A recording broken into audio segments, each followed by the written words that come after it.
News 24-এর আজকের সর্বশেষ সংবাদে প্রথমেই জানিয়ে দেব গুরুত্বপূর্ণ সংবাদের শিরোনাম, পরে থাকবে এ নিয়ে বিস্তারিত আলোচনা। শুরুতেই জানাবো একদিনে সর্বোচ্চ মৃত্যু ও রোগী শনাক্তের নতুন রেকর্ড। এরপরে জানাবো ফের বাড়তে পারে বিধিনিষেধ। থাকছে কারফিউ জারির পরামর্শ সম্পর্কে যা বলছে বিএনপি। রয়েছে যৌতুক না পেয়ে লাথি মেরে পেটের সন্তান হত্যা, স্বামী গ্রেফতার। জানাবো বিরোধীরা সমালোচনা করলেও মানুষের পাশে দাঁড়াচ্ছে না, মন্তব্য ওবায়দুল কাদেরের। এবং সবশেষে জানাবো ইভেলের চেয়ারম্যান এমডিকে যে কোনো সময় জিজ্ঞাসাবাদ। পুরো খবর পেতে ভিডিওটি শেষ পর্যন্ত দেখুন। সর্বশেষ সংবাদ পেতে চ্যানেলটি সাবস্ক্রাইব করুন। এবার বিস্তারিত। একদিনে সর্বোচ্চ মৃত্যু ও রোগী শনাক্তের নতুন রেকর্ড। দেশে একদিনে করোনা ভাইরাস সংক্রমণে আবারও সর্বোচ্চ মৃত্যু ও সর্বোচ্চ সংখ্যক রোগী শনাক্তের রেকর্ড হয়েছে। দেশে গত 24 ঘন্টায় করোনায় 230 জনের মৃত্যু হয়েছে। এ সময় নতুন রোগী শনাক্ত হয়েছে 11,874 জন। আজ রোববার স্বাস্থ্য অধিদপ্তরের সংবাদ বিজ্ঞপ্তিতে এসব তথ্য জানানো হয়েছে। এর আগে একদিনে সর্বোচ্চ 212 জনের মৃত্যুর তথ্য ছিল গত 9 জুলাই, আর একদিনে সর্বোচ্চ 11,651 জন রোগী শনাক্তের খবর এসেছিল 8 জুলাই। গত 24 ঘন্টায় মোট 40,015 জনের নমুনা পরীক্ষা করা হয়। পরীক্ষার বিপরীতে রোগী শনাক্তের হার দাঁড়িয়েছে 29.67%। আগের 24 ঘন্টায় রোগী শনাক্ত হয়েছিল 8,772 জন। মৃত্যু হয়েছিল 185 জনের। পরীক্ষার বিপরীতে রোগী শনাক্তের হার ছিল 31.46%। সব মিলিয়ে দেশে এ পর্যন্ত করোনা সংক্রমিত শনাক্ত রোগীর সংখ্যা দাঁড়িয়েছে 10,21,189। মোট মৃত্যু হয়েছে 16,419 জনের। ফের বাড়তে পারে বিধিনিষেধ। আগামী 14 জুলাইয়ের পর চলমান বিধিনিষেধ ফের বাড়ছে বলে জানিয়েছেন জনপ্রশাসন প্রতিমন্ত্রী ফরহাদ হোসেন। রবিবার সচিবালয়ে সাংবাদিকদের সঙ্গে আলাপকালে এক প্রশ্নের উত্তরে তথ্য জানান প্রতিমন্ত্রী। এ বিষয়ে সোমবার রাতে চূড়ান্ত সিদ্ধান্ত নেওয়া হবে বলেও জানিয়েছেন তিনি। জনপ্রশাসন প্রতিমন্ত্রী বলেন, এ 14 দিনের সুফল আমাদের ধরে রাখতে হবে। তবে যে পরিমাণ রোগী বাড়ছে তাতে বিধিনিষেধ এই মুহূর্তে তুলে নেওয়া হয়তো সম্ভব হবে না। তবে আগামী 2 দিনের পরিস্থিতি দেখে বোঝা যাবে ঈদ এবং অর্থনৈতিক দিক বিবেচনা করে কিছুটা শিথিলতা থাকবে বলে সরকারের পক্ষ থেকে জানানো হয়েছে। করোনা মহামারীর কারণে গত 1 জুলাই থেকে সরকারি বিধিনিষেধে সব সরকারি, আধা সরকারি, স্বায়ত্তশাসিত ও বেসরকারি অফিসগুলো বন্ধ রাখার নির্দেশনা দেওয়া হয়েছে। বন্ধ রাখা হয়েছে গণপরিবহন সহ শপিং মল। মানুষের চলাচলও নিষেধাজ্ঞা দেওয়া হয়েছে। কারফিউ জারির পরামর্শ সম্পর্কে যা বলছে বিএনপি। খালি ধমক দিলে আর গরিব মানুষকে জেলের মধ্যে পুরে দিলে সচেতনতা হবে না বলে মন্তব্য করেছেন বিএনপি মহাসচিব মির্জা ফখরুল ইসলাম আলমগীর। তিনি বলেছেন, লকডাউনের লক্ষ্যটা হচ্ছে মানুষকে মানুষের কাছ থেকে দূরে রেখে সংক্রমণটা প্রতিরোধ করা। সেটার জন্য তো ব্যবস্থা গ্রহণ করতে হবে। কোথায় সেই সচেতনতা? রোববার এক ভার্চুয়াল সংবাদ সম্মেলনে তিনি এসব কথা বলেন। দলের স্থায়ী কমিটির সিদ্ধান্ত জানাতে এই সংবাদ সম্মেলনের আয়োজন করা হয়। কারফিউ জারির পরামর্শ সম্পর্কে দৃষ্টি আকর্ষণ করা হলে বিএনপি মহাসচিব বলেন, আমি মনে করি কারফিউ জারি কোনো সমাধান নয়। এই লকডাউনেও যদি আপনি সঠিকভাবে সাধারণ মানুষের অর্থের ব্যবস্থা করতে না পারেন, খাদ্যের ব্যবস্থা করতে না পারেন, তাহলে ওই অপরিকল্পিত লকডাউনও তো সঠিক সমাধান আনতে পারবে না। ফখরুল বলেন, পরপর যে লকডাউনগুলো হয়েছে সরকারি ছুটি, লকডাউন, কঠোর লকডাউন, আমরা কিন্তু যেভাবে দূরত্ব সৃষ্টি করা দরকার, সামাজিক দূরত্ব, শারীরিক দূরত্ব, সেই দূরত্ব সৃষ্টি করা সম্ভব হয়নি। লকডাউনে কি দেখা যাচ্ছে? মানুষকে হয়রানির শিকার হতে হচ্ছে, কষ্ট পাচ্ছে। বলা যায় যে অনেকে খাদ্যের অভাবে কষ্ট পাচ্ছেন। তিনি বলেন, আমি পত্রিকায় দেখলাম 4,500 মানুষকে জেলে দেওয়া হয়েছে। এরা কারা? তারা গরিব মানুষ। তারা দিন আনে দিন খায়, হয়তো রিক্সা চালায়, ঠেলাগাড়ি চালায়, অথবা কোনো রেস্টুরেন্টে চাকরি করে। এরা যখনই বেরিয়েছে তাদের ধরে নিয়ে গেছে। এমনও কথা বেরিয়েছে যে বাবার জন্য অক্সিজেন সিলিন্ডার আনতে গেছে ছেলে, সেখান থেকে গ্রেফতার করার ফলে সেই বাবা অক্সিজেনের অভাবে মারা গেছেন। অপরিকল্পিত ব্যবস্থার ফলেই এ ঘটনা ঘটেছে বলে অভিযোগ করেন বিএনপি মহাসচিব। যৌতুক না পেয়ে লাথি মেরে পেটের সন্তান হত্যা, স্বামী গ্রেফতার।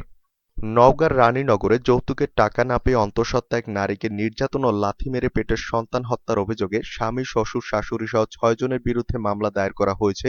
এ ঘটনায় অভিযোগ চালিয়ে স্বামী শিবলুকে গ্রেফতার করেছে পুলিশ। রোববার সকালে গ্রেফতার শিবলুকে আদালতে পাঠানো হয়েছে।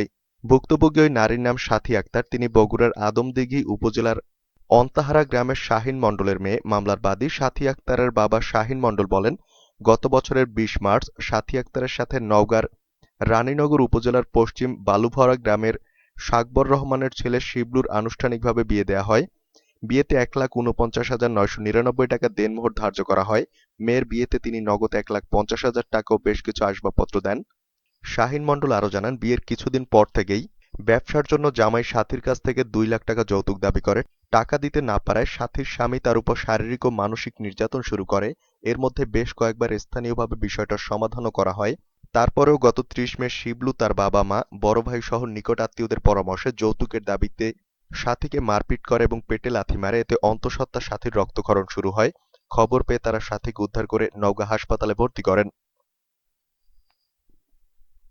বিরোধীরা সমালোচনা করলেও মানুষের পাশে দাঁড়াচ্ছে না মন্তব্য ওবায়দুল কাদেরের। আওয়ামী লীগের সাধারণ সম্পাদক এবং সড়ক পরিবহন ও সেতুমন্ত্রী ওবায়দুল কাদের বলেছেন, বিরোধীরা সমালোচনা করলেও তারা মানুষের পাশে দাঁড়াচ্ছে না। আওয়ামী লীগ ছাড়া কোনো রাজনৈতিক দল মানুষের পাশে নেই। বাংলাদেশ আওয়ামী লীগই একমাত্র রাজনৈতিক দল যারা রাজধানী থেকে গ্রাম পর্যন্ত অসহায় মানুষের পাশে দাঁড়িয়েছে। রবিবার সকালে বঙ্গবন্ধু এভিনিউস্থ আওয়ামী লীগের কেন্দ্রীয় কার্যালয়ে দলটির ত্রাণ ও সমাজকল্যাণ উপকমিটি আয়োজিত করোনা সুরক্ষা সামগ্রী বিতরণ অনুষ্ঠানে তিনি একথা বলেন। তিনি তার বাসভবন থেকে অনুষ্ঠানে ভার্চুয়ালি যুক্ত হন। ওবায়দুল কাদের বলেন, চলমান করোনা মহামারীতে দলমত নির্বিশেষে সবার মানুষের পাশে দাঁড়ানো উচিত। মানুষ যদি না থাকে তাহলে সংগঠন দিয়ে কি হবে? অক্সিজেন ও করোনা ভ্যাকসিনের বিষয়ে তিনি বলেন, দেশে অক্সিজেনের কোনো সংকট নেই, করোনা ভ্যাকসিনেরও কোনো সংকট হবে না। সবচেয়ে বড় সমস্যা মানুষের অসচেতনতা। গ্রাম শহর কোথাও সতর্কতা নেই। রূপগঞ্জের ঘটনায় আওয়ামী লীগ দায়ী। বিএনপি মহাসচিব মির্জা ফখরুল ইসলাম আলমগীরের এমন বক্তব্যের জবাবে ওবায়দুল কাদের বলেন, মির্জা ফখরুল হয়তো কোনো এক সময় বলবেন বজ্রপাতে কেউ মারা গেলে তার জন্য আওয়ামী লীগ দায়ী। আওয়ামী লীগের সভাপতিমণ্ডলীর সদস্য বেগম মতিয়া চৌধুরীর সভাপতিত্বে বঙ্গবন্ধু এভিনিউয়ে আরও বক্তব্য রাখেন আওয়ামী লীগের সভাপতিমণ্ডলীর সদস্য আব্দুর রহমান, সাংগঠনিক সম্পাদক আবু সাইদ আল মামুন স্বপন, সাংগঠনিক সম্পাদক আবু সাইদ আল মাহমুদ স্বপন, ত্রাণ ও সমাজকল্যাণ সম্পাদক সুজিত রায় নন্দী, স্বাস্থ্য বিষয়ক সম্পাদক ডাক্তার রোকেয়া সুলতানা, ঢাকা মহানগর দক্ষিণ আওয়ামী লীগের সভাপতি আবু আহমেদ মান্নাফি ও সাধারণ সম্পাদক মোহাম্মদ হুমায়ুন কবির। ইভ্যালির চেয়ারম্যান এমডিকে যেকোনো সময় জিজ্ঞাসাবাদ। বহুল আলোচিত ই-কমার্স প্রতিষ্ঠান ইভ্যালির চেয়ারম্যান ও ব্যবস্থাপনা পরিচালককে জিজ্ঞাসাবাদ করতে পারে দুর্নীতি দমন কমিশন। অনুসন্ধানের প্রয়োজনে এই জিজ্ঞাসাবাদে আইনগত কোনো বাধা নেই বলে জানিয়েছেন সংস্থাটির আইনজীবী অ্যাডভোকেট খুরশিদ আলম খান। রবিবার সাংবাদিকদের এক প্রশ্নের জবাবে একথা বলেন দুদক আইনজীবী। দুদক ইভ্যালির 2 কর্ণধারের বিরুদ্ধে অর্থ পাচার ও অর্থ আত্মসাতের অভিযোগ অনুসন্ধান করছে। সম্প্রতি কোম্পানিটির চেয়ারম্যান ও এমডির বিদেশ যাত্রার উপরও নিষেধাজ্ঞা দিয়েছে দুদক। অ্যাডভোকেট খুরশিদ আলম খান বলেন, গত বছরের নভেম্বর থেকে ইভ্যালির বিরুদ্ধে অর্থ পাচারের অভিযোগের অনুসন্ধান শুরু হয়েছে। এই অবস্থায় এ বিষয়ে গত 8 জুলাই বাণিজ্য মন্ত্রণালয় থেকে দুদকে একটি চিঠি আসে। একই সঙ্গে বাংলাদেশ ব্যাংকের 7 পৃষ্ঠার একটি প্রতিবেদনও আসে। এগুলো অনুসন্ধানের সাথে যুক্ত করা হয়েছে। এ অবস্থায় জিজ্ঞাসাবাদের প্রয়োজন হতেও পারে। একাই দুজনকে খুন করে লাশ পানিতে ফেলে লতাপাতা দিয়ে ঢেকে দেয়। গাজীপুরের কোনাবাড়ী থানাধীন আমবাগ পূর্বপাড়া এলাকার একটি বিল থেকে গত 7 জুলাই রাতে ভাসমান অবস্থায় অজ্ঞাতনামা 2 জন যুবকের লাশ উদ্ধার করে থানা পুলিশ। রাসেল প্রধান নামে এক যুবক একাই তাদের খুন করে লাশ পানিতে ফেলে ঘাস ও লতাপাতা দিয়ে ঢেকে রাখে।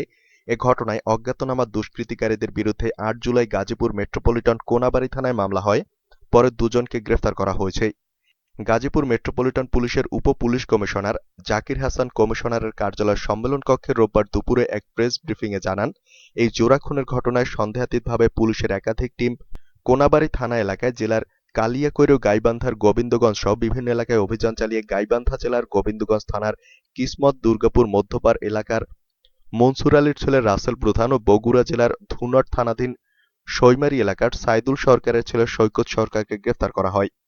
প্রাথমিক জিজ্ঞাসাবাদে রাসেল প্রধান হত্যাকাণ্ডের সঙ্গে জড়িত থাকার কথা স্বীকার করেছে এবং তার শনাক্ত মতে নিহতের পরিচয় মোহাম্মদ মাহমুদুল হাসান, রংপুর জেলার মিঠাপুকুর থানার চাঁদপাড়া এলাকার আলমগীর মিয়ার ছেলে ও রাকিব হোসেন নীলফামারী জেলার ডিমলা থানার সাতনাই কলোনির আলম মিয়ার ছেলে। তারা গাজীপুর মহানগরীর কোনাবাড়ী থানাধীন আমবাগান শাহানা বেকারির কর্মচারী ছিলেন।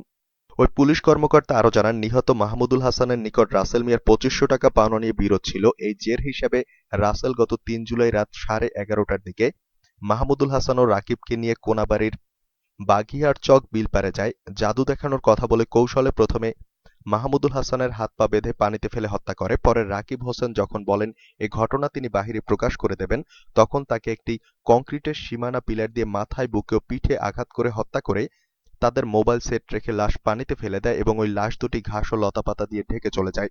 পরে রাসেল প্রধান ওই মোবাইল সেট সৈকত সরকারের কাছে বিক্রি করে আত্মগোপনে চলে যায়। এরই সূত্র ধরে পুলিশ সৈকত সরকারকে গ্রেফতার করে। এতগুলো জীবন গেলে তার মূল্য কে দেবে, প্রশ্ন জাফরুল্লাহর।